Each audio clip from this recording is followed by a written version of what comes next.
Hi, welcome back to my channel if you've been here before. If you haven't, I'm Gemma. I talk about books, and these are the books that I read in April.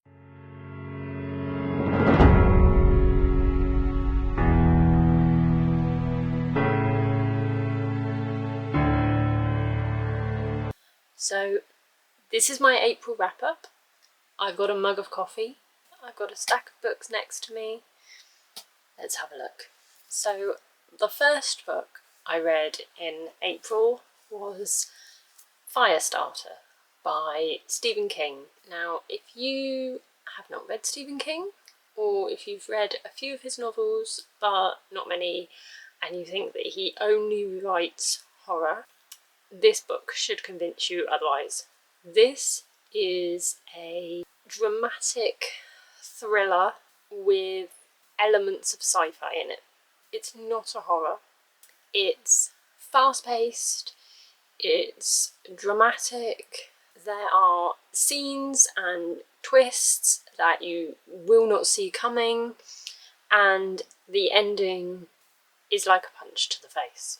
So Firestarter is essentially the story of Andy and Vicky, who meet at university, and they first meet when they both sign up to volunteer for a medical experiment.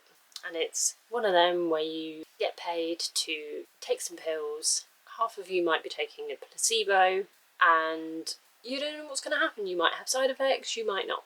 The thing with this experiment is everybody taking part is being lied to. The experiment is being run by the US government, and I can't remember exactly what they're told that the drug is, but whatever they're told is a complete lie. Almost immediately, people on the experiment start experiencing side effects, and it's all covered up. The story then goes on because Andy and Vicky, they become a couple, they get married, and they have a child. And the child inherits both of their side effects.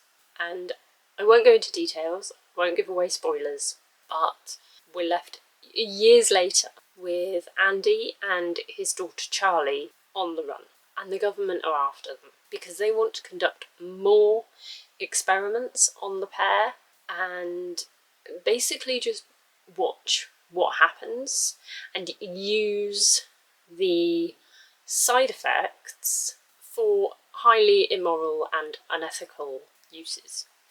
As I say, I'm not going to go into details, I'm not going to give away spoilers. The relationship between Charlie, the young girl, and Andy, her father, is so wonderful. It's a really lovely relationship to read, especially if you've read other novels by Stephen King where parents and children are concerned, such as Carrie or The Shining. This is nothing like them.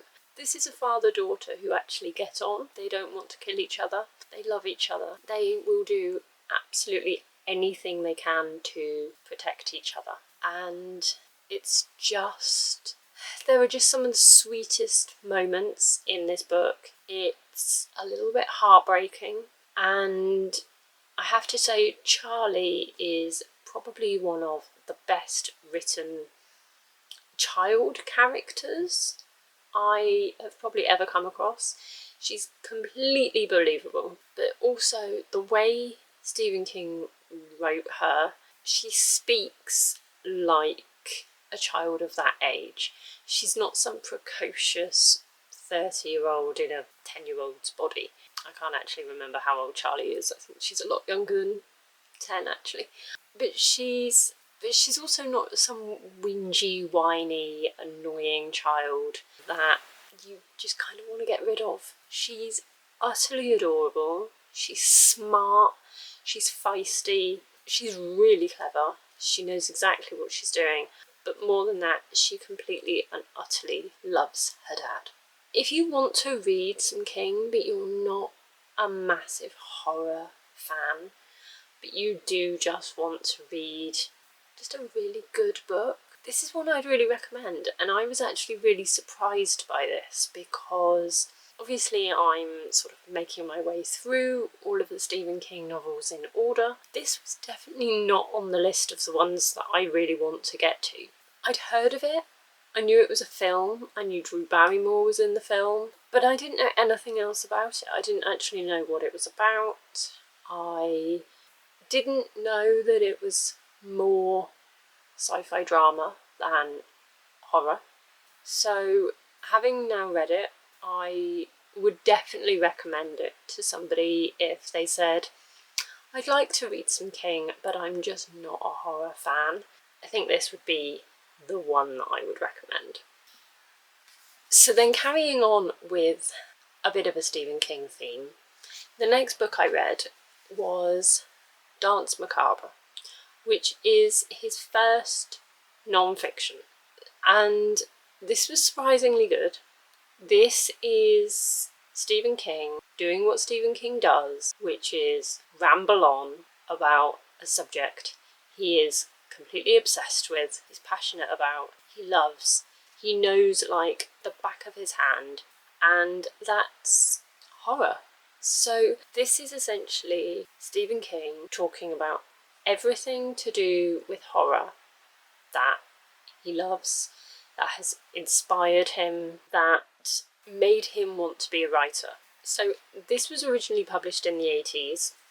In this particular edition, there is an introduction that was written, and then there is another one which he added in 2010 when this edition came out. So he kind of looks back on his own book and adds a few extra thoughts. But the main text of the book obviously only goes up to when he originally wrote it in the 80s. So there's nothing about modern horror, but it's about the TV shows that he watched, the radio shows that he listened to, the books that he read, the films that he watched, all while as a child, as a teenager, as a young adult, growing up, becoming completely and utterly obsessed with horror as a genre, and just teaching himself about everything that's good and bad about horror.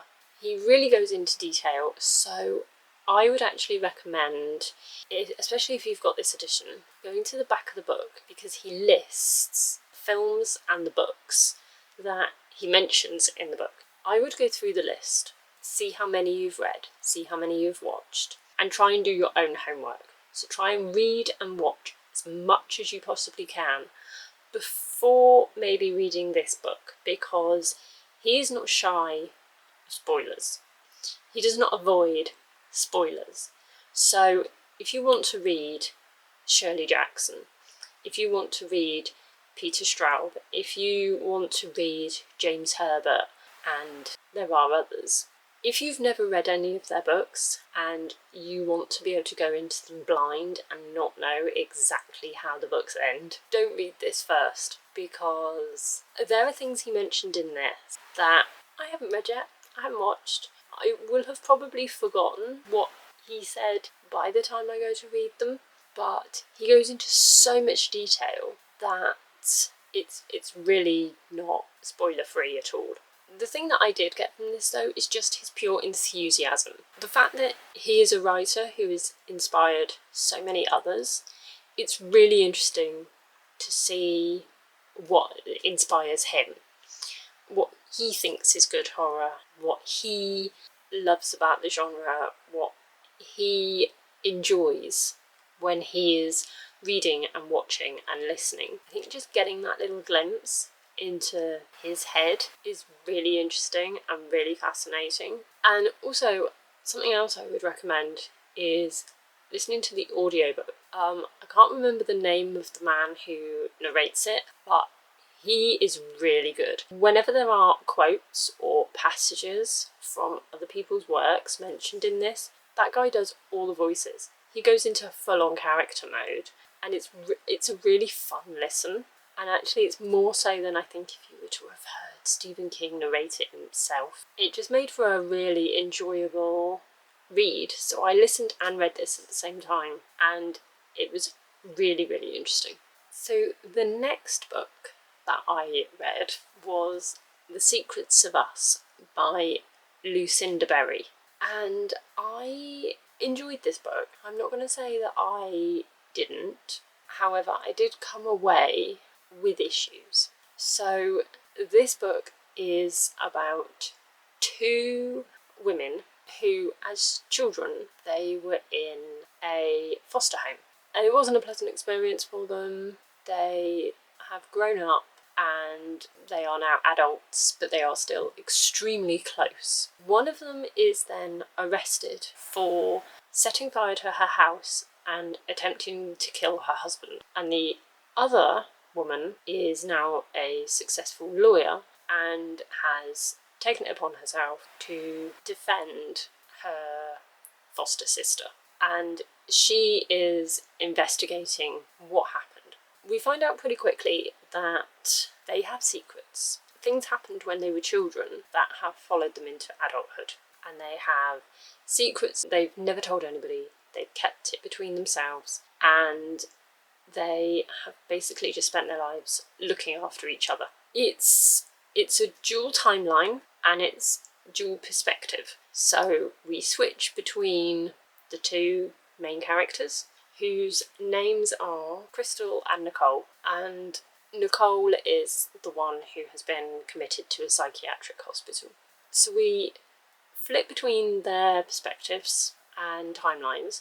So the majority of Nicole's story is the past. So it's her remembering their childhood, what happened in the foster home, and then the majority of the story told from Crystal's point of view is the present. It was a good story.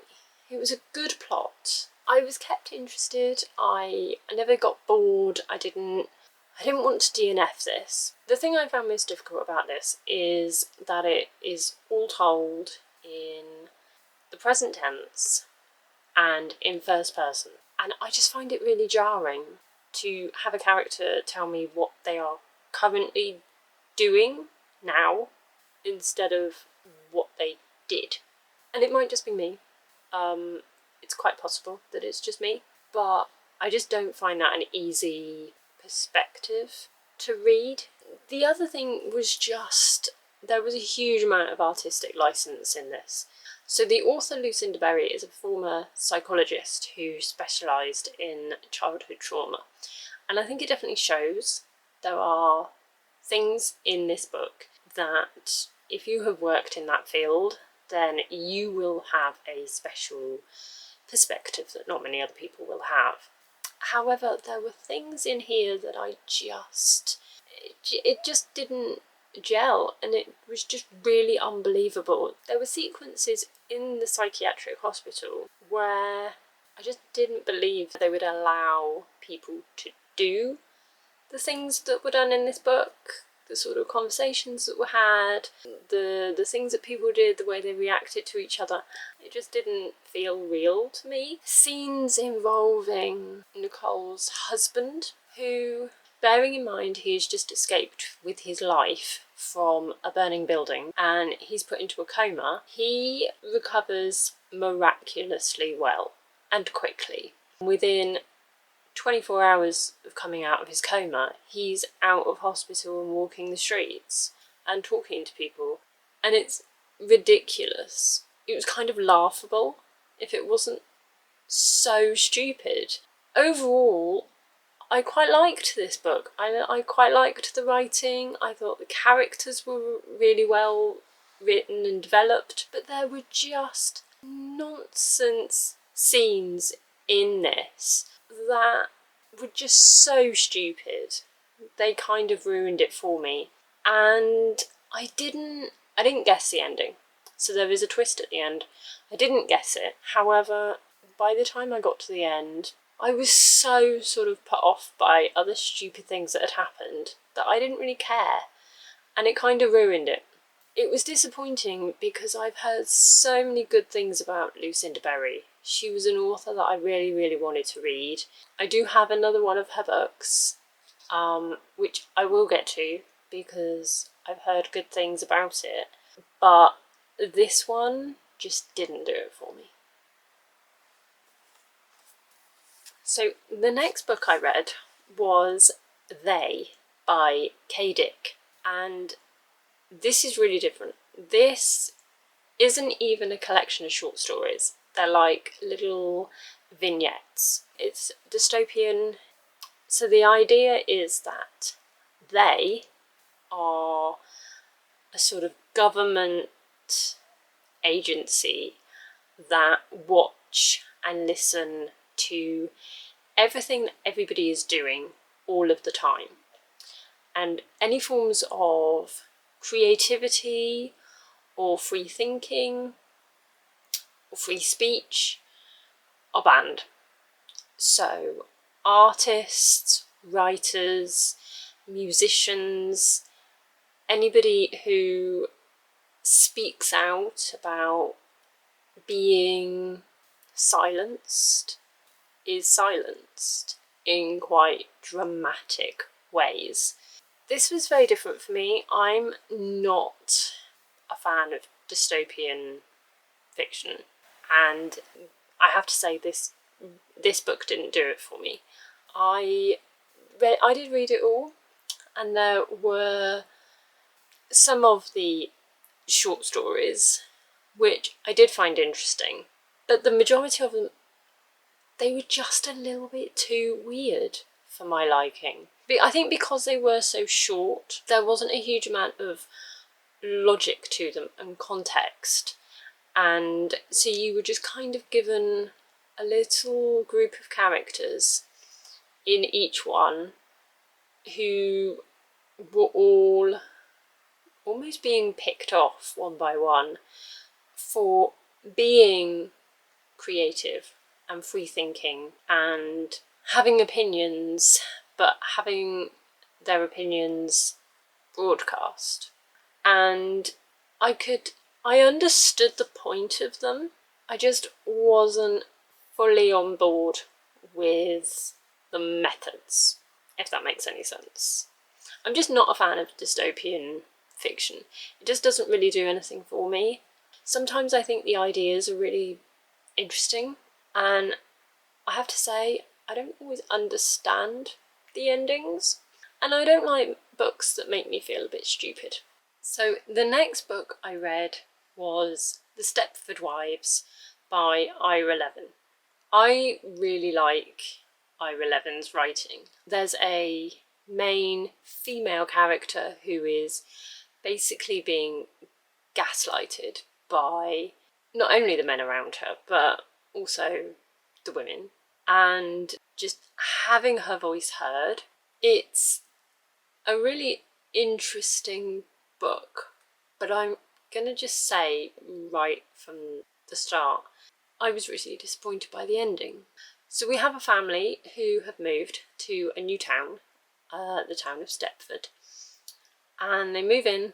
They've got a great house and they start making friends, and the wife of the family realises that all of the women in the town are just these perfect housewives, and they're all carbon copies of each other. They don't have any hobbies, they don't do anything apart from stay home every night, cleaning their houses, doing a ridiculous amount of chores and housework, and just being like the perfect mother and housewife and everything, while the men go out to work and then have a sort of social club of their own that they go out to, and they do their own thing, but it's all very secret as to what they get up to.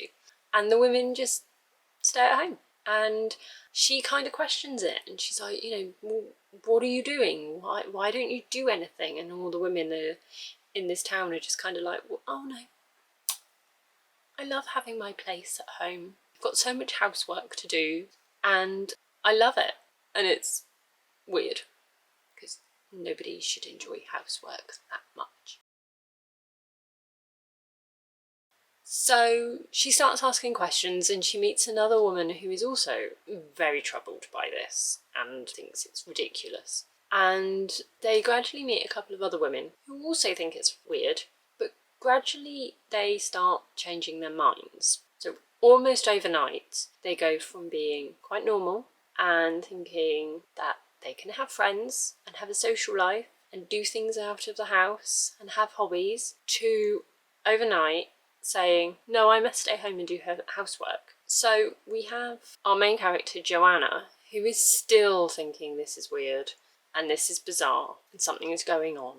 And she's kind of encouraging her husband to infiltrate the men's social club to find out what's going on. And he's fully on board in the beginning, but he then changes his mind and starts dropping hints that maybe she could do a bit more at home and tidy up and be a bit more ladylike. And then she starts going to the library and doing some research on the town, and she realises that this isn't just a new thing. Things in this town have been weird for quite a while, and she needs to find out what's going on. And that's where I'm gonna not give any more spoilers and say anything else. However, the kind of reveal as to what is actually happening in Stepford is really interesting, and I think it's one that has clearly been the inspiration for a lot of other books and films. But it was just the ending. I just wanted more. I wanted more of an explanation. I wanted more detail, and I just wanted to know. And I got to the end of the book and I was so engrossed in it. I got through this really, really quickly. I think I read the whole thing about 2 days, and I just suddenly got to the end of the book and it was over, and I was just kind of staring at the blank page at the end thinking, but I want more. Why is there not more to this story? And so I really enjoyed this. As I said, I love Ira Levin's writing. I think he's a really clever storyteller. His ideas and concepts, I think, are clever and creative and clearly been a huge source of inspiration to others. But with this book in particular, I just wanted more. So, some slight technical issues, but I am back with the other half of the wrap-up. So, the next book I read in April was Dark Tales by Shirley Jackson. This is a short story collection. There are 17 stories in this collection, and as usual, really hit and miss. I've just decided that I cannot determine whether or not I'm going to love Shirley Jackson's writing. I find short story collections really difficult to predict as to how much I'm going to like them or dislike them, but her writing it confuses me every single time. I genuinely can't decide if I like her as a writer or not. So there were 3 stories in this that I would say I really, really enjoyed. I thought they were super atmospheric. I loved the plot. I thought the characters were really well created, and they were The Possibility of Evil, What a Thought, and Home. So they were the 3 stories that I just got the most out of. I really enjoyed them. I thought they were really well written stories. I'm not going to go into details about them. So the 3 stories that I would say I enjoyed the least were The Story We Used to Tell, The Honeymoon of Mrs. Smith, and The Bus. They just didn't do anything for me. They just didn't have the atmospheric tone that I wanted. I didn't think anything about the characters. Plot did nothing for me. And I got to the end of them and just felt disappointed. There was also one story in this collection which I actually DNF'd. It's the longest story and it's called A Visit, and it just lost me. And I just got bored, and even though it was a short story, I just felt like I was wasting my time. Overall, I thought the collection was just okay. As I say, there were some that I really enjoyed, and they had all sort of gothic horror elements that I love. But there were also just a few too many that I just didn't enjoy and didn't want to read. The next book I read was Insidious Intent by Val McDermid, and this is the 10th book in the Tony Hill and Carol Jordan series. This carries on from previous books, as I've said in previous videos. I highly recommend that this series is read in order because of character development, character relationships, things that happen to secondary characters, references about events that have happened in previous books, and if you haven't read them, you're just not going to know what anybody's talking about. And yeah, I think in terms of story and characters, it's definitely a series to read in order. As I say, this is book 10. So in this one, we are investigating a number of deaths of women whose bodies are being found in their burning cars. And as usual, it's up to the detectives to discover who is the culprit and why. It's a typical crime thriller about messed up people doing messed up things to other people. And I really enjoy it. So in a lot of Val McDermid's books in this series, we get chapters which are also from the killer's perspective. So we find out their motives because they're telling us. And it's a really interesting way of doing it. You don't necessarily always know who the killer is, but you are learning why they're doing what they're doing. But there's a real psychological element to these stories when you're getting the perspective of the killer as well as the detectives. It is good versus evil. And as usual, I just love Val McDermid's writing. She creates and develops her characters so well. Her plots are completely believable. The reasoning behind her characters' actions just feel real. The next book I read was The Paris Apartment, and I've actually done a separate video on this book. I did a type of reading vlog and review, so if you want to watch that, I will link it below. Overall, I enjoyed this. I've just decided that I really like Lucy Foley's style. So she writes from multiple POVs across multiple timelines. She's got a very distinct cast of characters in each one of her books. All of her chapters are really short. So in this book, we have Jess, who has decided to go to Paris to stay with her half-brother. And when she gets there, he's disappeared. She can't find him anywhere. And all of the people who live in the same building as him are clearly hiding something. They're really vague, they're evasive, they won't answer her questions, they won't help her find out where he is, they won't give her any information, and so she's left to go out and investigate herself. And there are twists and there are reveals as we go along, and we find out how all these characters are connected and what the secrets are that they're hiding. We also find out that Jess has some secrets of her own as to why she's gone to Paris in the first place. Yeah, I just really enjoyed this. It wasn't overly predictable. I just felt that it all tied up really nicely. As I say, the characters were all well written. It's a good plot. I like her writing. I love the fact that the chapters are always really quick and snappy and you can get through it really quickly. And the writing itself is very fast paced. And yeah, the ending, just everything was wrapped up, everything made sense, everything came together and all the pieces fell into place. And overall, I really enjoyed this one. And then the last book that I read in April was The House on Abigail Lane by Keelan Patrick Burke. Now, he is a writer that I only learnt about last year in 2021, and he has managed to make himself one of my favourite authors. His short stories are fantastic.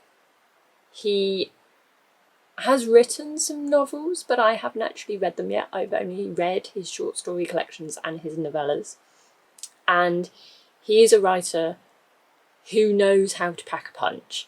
He can create characters and tension and suspense and atmosphere and write something that is truly terrifying in just a few pages. So this one is 95 pages long, and this one's really different because it's almost in the style of non-fiction. It's very similar to the Amityville Horror, so it's all around the story of a house, and each chapter is the story of one person who has gone into the house and then has disappeared. They're never seen again, but it's told from their friends, their family, their co-workers, people who knew them, who either witnessed them disappear or just said, they went into the house and they were never seen again. And it becomes clear that there is a supernatural element to what is going on, but it's a complete mystery until the very end.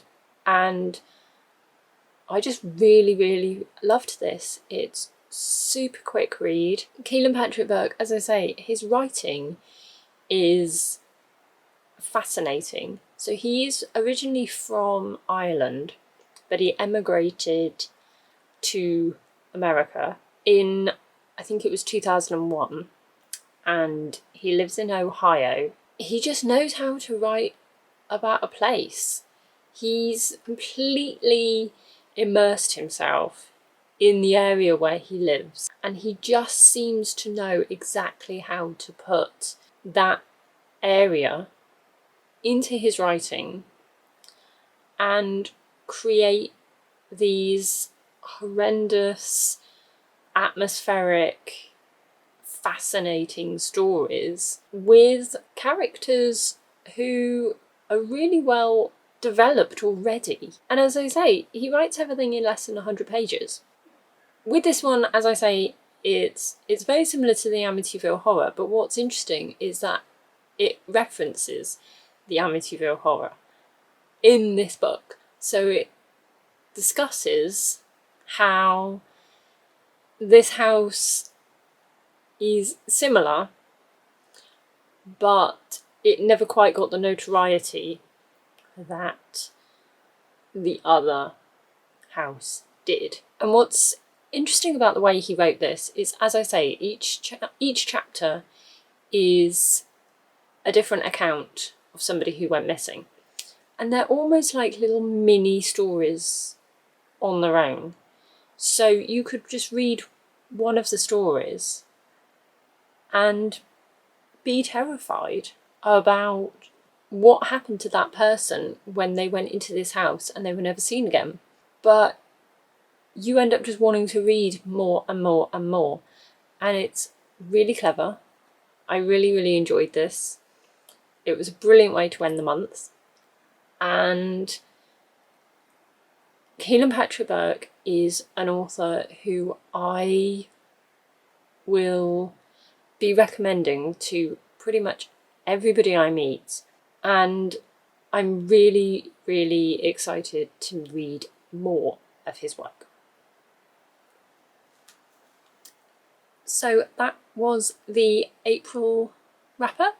In the comments, let me know what you read. Let me know what your favourite book was in the month, what you're planning to read in May, and I will have another video up soon.